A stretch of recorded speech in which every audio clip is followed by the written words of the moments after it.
Bienvenidos a este módulo que denominamos nuestras prácticas de evaluación, analizando nuestras prácticas desde el decir de los estudiantes y los profesores. Ese que ven en la pantalla es Alejandro Dolina. En las crónicas del Ángel Gris, uno de los primeros textos que resumían sus artículos de la revista Humor, escribió este relato que se llama El niño que fue a menos. La señorita Claudia le preguntó a Ferro, ¿quién fundó la ciudad de Asunción?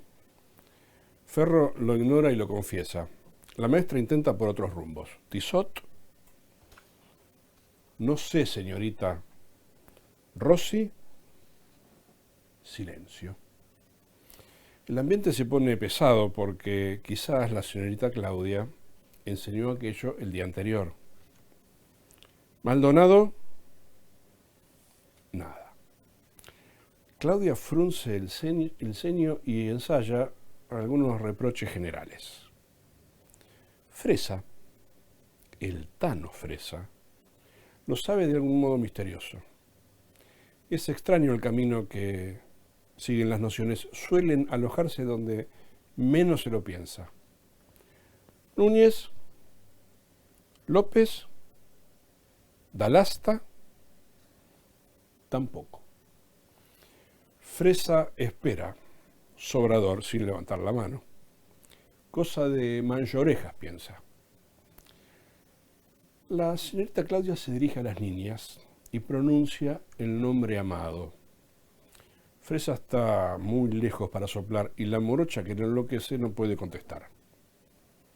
De pronto, la maestra lo mira. Fresa. Y el niño Taura, que tal vez necesita anotarse un poroto, se levanta, mira hacia el banco de la morocha y dice casi triunfal, no lo sé. Si es que nadie lo sabe, estará bien no saberlo. Fresa se sienta y se oye entonces como una horrible blasfemia la voz de Campos, injuriosa. Juan de Salazar, señorita. Pasaron los años, la morocha no conoció el amor de Fresa, ni tampoco su gesto elegante y generoso. Si alguien califica estas lecciones en alguna libreta celeste, Fresa tendrá un 9. Y si ni siquiera existe esa libreta, entonces tendrá un 10. Me encanta este relato, porque pone la evaluación en el lugar menos pensado, en el lugar del corazón. Y suelo decir cuando uso este relato que si para hablar de la evaluación tenemos que estar pensando en las cosas del corazón, entonces tienen razón esos que dicen que la evaluación es una práctica compleja. Quiero traer las voces de nuestros estudiantes, y quiero traer las voces, nuestras voces, las voces de nuestros colegas, para desde estas voces pensar en nuestras prácticas de evaluación. Y desde estas voces pensar algunas cuestiones que tienen que ver con lo que nos sucede en prácticas de evaluación. Pero antes hacer algunas aclaraciones. Como hablamos de voces, voy a llamar a estas aclaraciones murmullos. Mi primer murmullo tiene que ver con esto. Todos tenemos buenas intenciones. El problema es el tironeo de ciertas tensiones o de ciertas tradiciones que están acuñadas en nuestros hábitos. Mi segundo murmullo tiene que ver con esta. Una que sepamos todas, como decían en los fogones. Para aprobar un examen hay que estudiar. No está en discusión esto. Entonces, no voy a volver sobre ello. Para aprobar hay que estudiar. El tercer murmullo es, si no me vengan con esto de que la evaluación es fundamentalmente aprendizaje. Bueno, es aprendizaje, pero la evaluación no está al servicio en primer lugar del aprendizaje. Es un momento para aprender, pero no está pensada especialmente para aprender. El cuarto murmullo tiene que ver con dejar claro que se trata de un proceso y que fundamentalmente es una cuestión de criterios. Vamos a ver esto a lo largo de este módulo. Aclarado los murmullos, me meto con las voces. Yo le puse todo lo que tenía en mi resumen, hasta lo que no preguntaba. Lo dice un estudiante explicando las razones de aprobación a un compañero. Quiero meterme con esta primera tensión que llamo la sustitución. Esto es, sustituir qué sabe un estudiante por cuánto sabe un estudiante. Me pregunto, ¿quién les enseñó a nuestros estudiantes poner todo en la prueba? Vieron que a veces nos pasa que en medio de un examen, de un parcial de esos escritos, un estudiante se acerca a hacernos una pregunta. Y a veces nosotros ni siquiera entendemos la pregunta que nos está haciendo. Entonces, nosotros mismos somos lo que les decimos, vos poné todo. Por si acaso, poné todo. Este por si acaso no hace más que resaltar el peso de la cantidad. El peso que nosotros mismos, desde nuestros hábitos, le damos a la cantidad. El dilema está aquí, entonces, en sopesar cuál es el valor de el relato de los contenidos o el valor de un trabajo cognitivo con los contenidos. La voz dice, de esto tomen nota porque es una pregunta que seguro voy a hacer en el final. La segunda tensión tiene que ver con la desviación. Esto es, desviar el sentido de la enseñanza hacia la necesidad de la evaluación. Algo así como si dijéramos, enseño esto porque luego lo voy a evaluar. En consecuencia, si se desvía el sentido de la enseñanza, probablemente se desvíe el sentido del aprendizaje. Y entonces, el sentido del estudio se corre del aprender y se asienta sobre el aprobar. Y el sentido de la escolarización se corre de un trayecto formativo para pararse en me quiero recibir. Probablemente recuerden ustedes un texto de Yves Chevalard en el cual él refiere a la idea del contrato didáctico.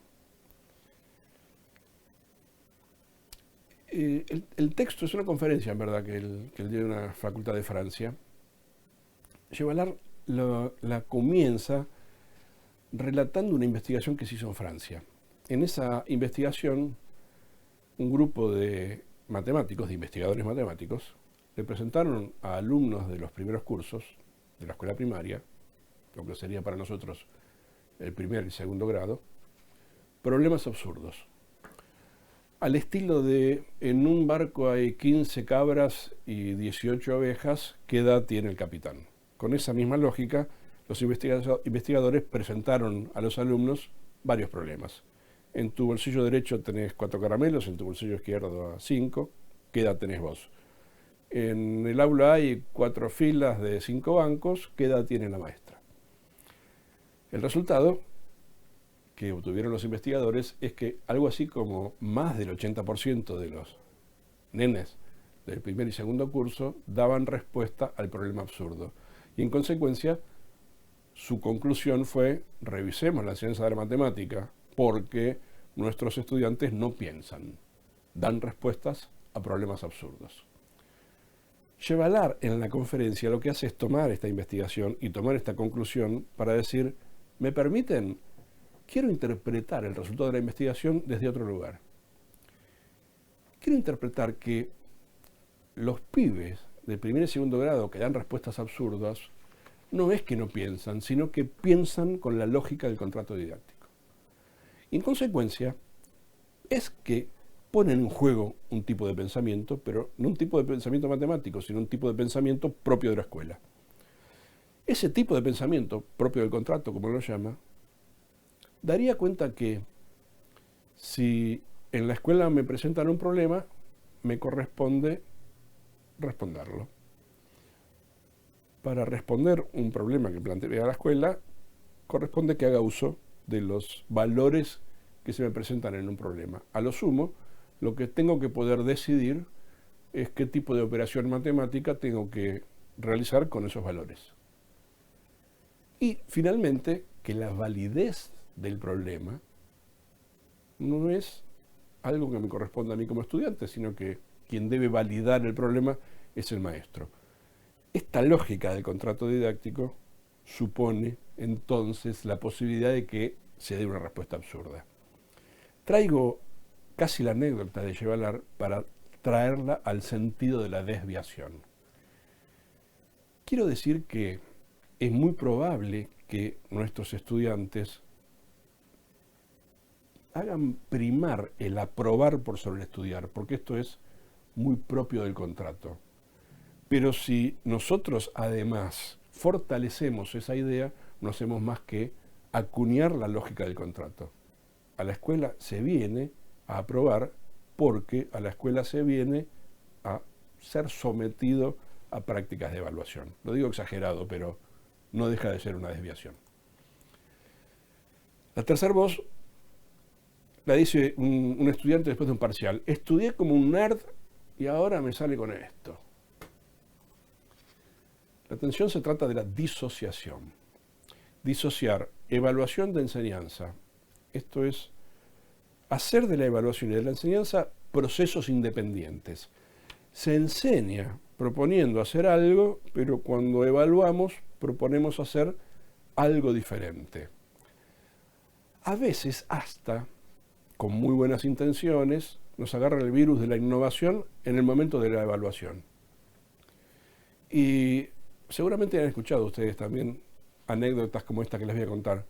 Un docente propone a los alumnos en el examen final de una asignatura darlo grupalmente, cuando durante la cursada no se trabajó fundamentalmente en grupos, y les propone mostrar los contenidos de la materia a través de la teatralización de algo que ellos mismos inventen, cuando nunca en la clase antes se había teatralizado.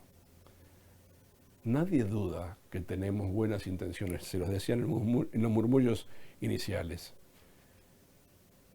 Pero la evaluación supone poner en juego el tipo de trabajo cognitivo que se puso en juego cuando se enseñó, en consecuencia cuando se estaba aprendiendo.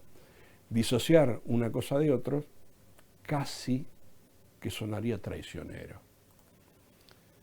Me tomó la letra chica, dice el estudiante. La atención tiene que ver con la actitud detectivesca. Esto es, la evaluación va en búsqueda del no saber.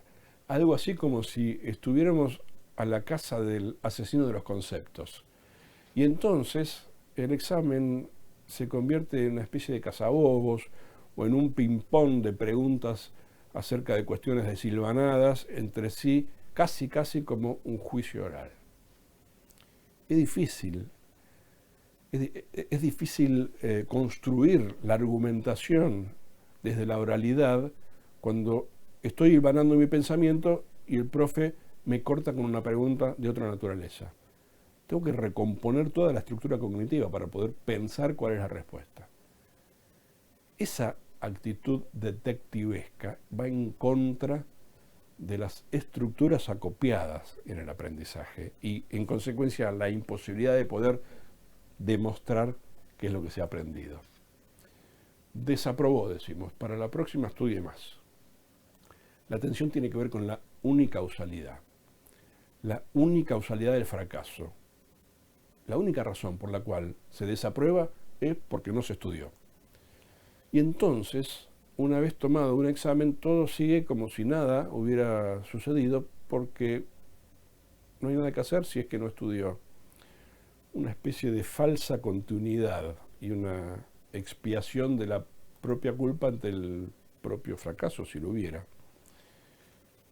Me pregunto cuándo evaluamos la enseñanza, cuándo el causal de la desaprobación de un examen puede estar sostenido en nuestras propias falencias, en que no enseñamos bien o en que no encontramos la vuelta para que algo sea aprendido de la mejor manera, o en las múltiples causas que suele haber cuando se fracasa ante un examen.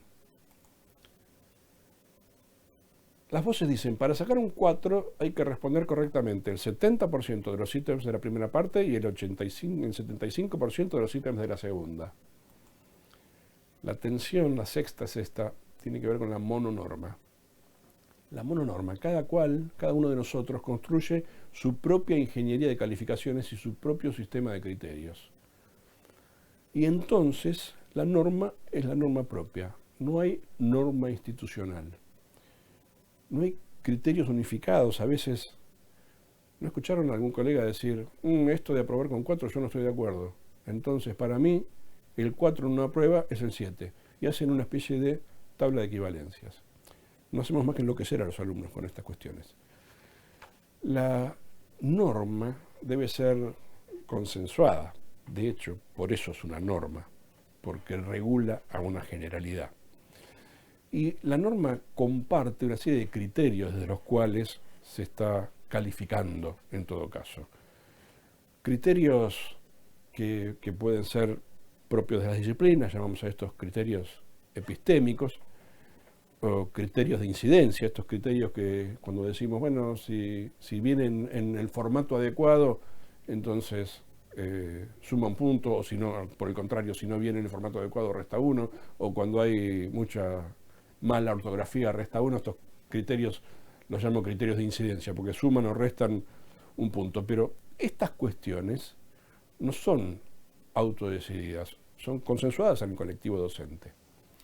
Las calificaciones son, en consecuencia, un sistema convencional y compartido.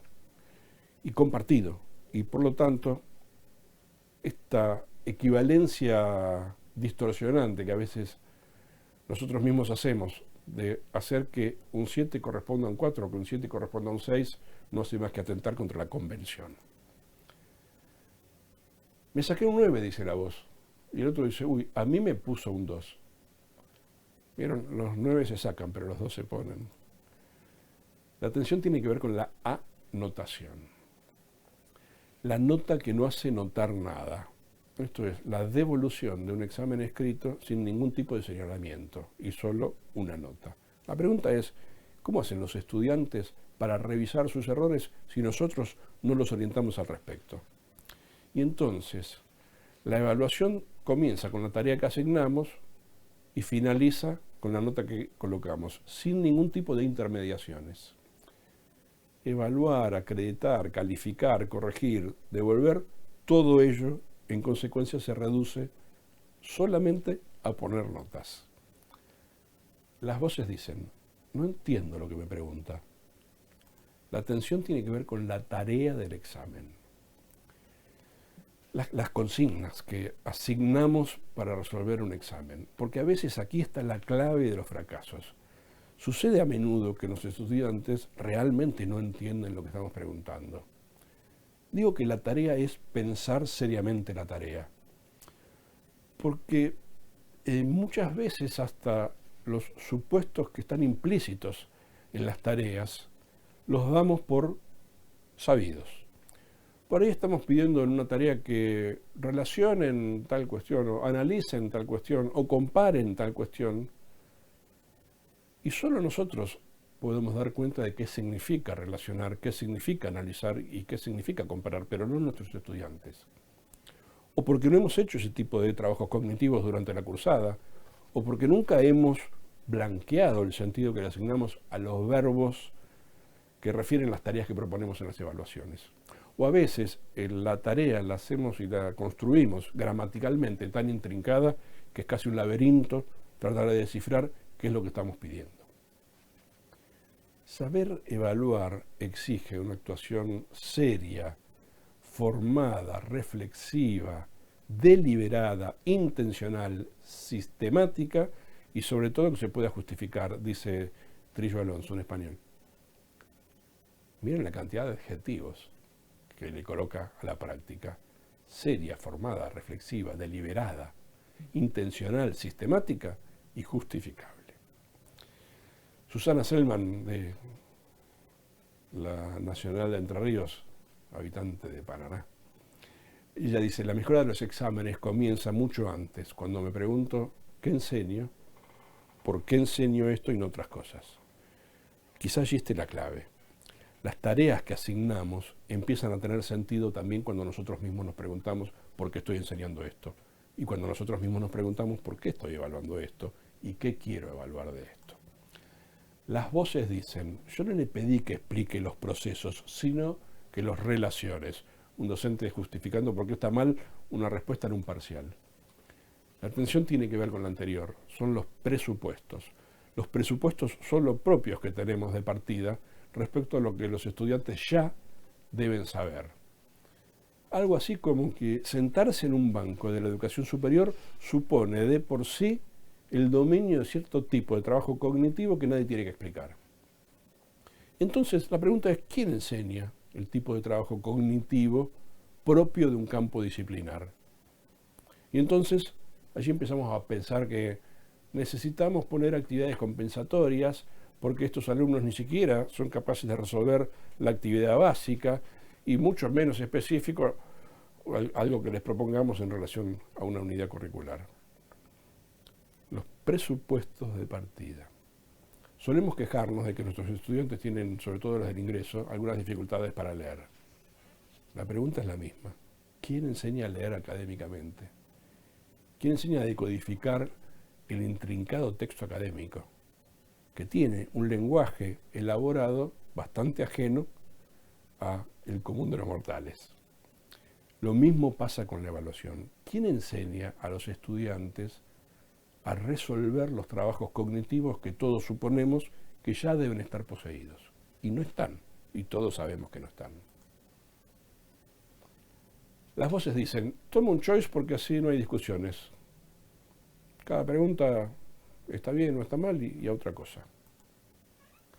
Esta tensión tiene que ver con la pseudo-objetividad.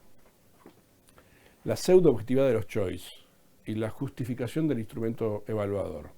Las preguntas serían, ¿un choice es objetivo? ¿Permite priorizar el trabajo cognitivo complejo por sobre el manejo de la información? En consecuencia, ¿es objetivo en lo que evalúa? Un choice, en la tarea que se propone, la tarea seleccionada, ¿evalúa lo verdaderamente importante? En consecuencia, ¿es objetivo? Un choice, ¿admite valorar discriminando los saberes relevantes de aquellos que son accesorios o no tan relevantes? En consecuencia, ¿es objetivo? A veces digo que hay que resignarse porque conozco colegas que tienen 500 estudiantes en su aula, pero eso no significa que haya que rendirse. El choice es una herramienta para evaluación de multitudes. Y a veces habrá que buscar los mejores caminos. Pero si tengo 20 alumnos, lo más probable es que no sea una buena herramienta. Las voces dicen, ¿usted qué nota se pondría? La atención tiene que ver con la amalgama. La amalgama entre autoevaluación y autocalificación. Algo así como si colocarse una nota fuera lo mismo que evaluarse. Autoevaluarse, en todo caso, es poder emitir un juicio valorativo sobre un proceso que se está viviendo, sobre los provisorios resultados que obtenemos de ese proceso. Es poder identificar obstáculos, es poder hacer un ejercicio metacognitivo, bastante lejos todo esto del solo ponerse una nota. Si nosotros analizamos nuestras prácticas, o por lo menos intentamos analizar nuestras prácticas de enseñar, los estudiantes, ¿cuándo analizan sus prácticas de aprender? ¿En qué momento nosotros promovemos la posibilidad que sistemáticamente nuestros estudiantes analicen sus prácticas de aprender y por lo tanto direccionen lo que haya que direccionar? Digo que no surge de casualidad, que necesitamos preverlo y estimularlo. Las voces ahora dicen, no pasa nada, esto lo dice un estudiante a otro, es un oral en grupo. Hablábamos de los grupos en uno de nuestros módulos. Esta atención se llama el falso grupo. El falso grupo en la evaluación, el grupo que no es grupo, el grupo que es amontonamiento, el grupo que es solo estar juntos, el grupo que se define en un coloquio porque tenemos 40 almitas esperando para ser evaluadas en un examen final. Y entonces después nos pasan estas cosas, que estamos tomando un examen a 5 a la vez y estamos casi terminando y ahí nos damos cuenta que esa chica que está a la derecha habló poco y no sabemos qué ponerle. Las voces dicen ahora, si hubiera examen de ingreso no tendríamos estos problemas, lo dice un docente enojado ante la desaprobación masiva de los estudiantes en el primer parcial. La atención tiene que ver con la exclusión. En los 90, calidad y evaluación se tornaron tan inseparables que casi se convirtió la evaluación en una solución mágica para cualquier tipo de mejora. Había que evaluar el ingreso, había que evaluar el egreso, había que evaluar a los docentes. Estamos escuchando estas voces resonando de nuevo por estos días otra vez. En este caso, inclusión se opone a la selección. Y la pregunta es si la evaluación, en este sentido, no se convierte en un instrumento de exclusión, porque finalmente la pregunta que sostiene una decisión de esta naturaleza es ¿qué universidad queremos o qué instituto superior queremos? Si queremos un instituto selecto, solo para algunos, o si queremos que los estudiantes tengan la posibilidad de aprender. Todos y todas los estudiantes tengan la posibilidad de aprender.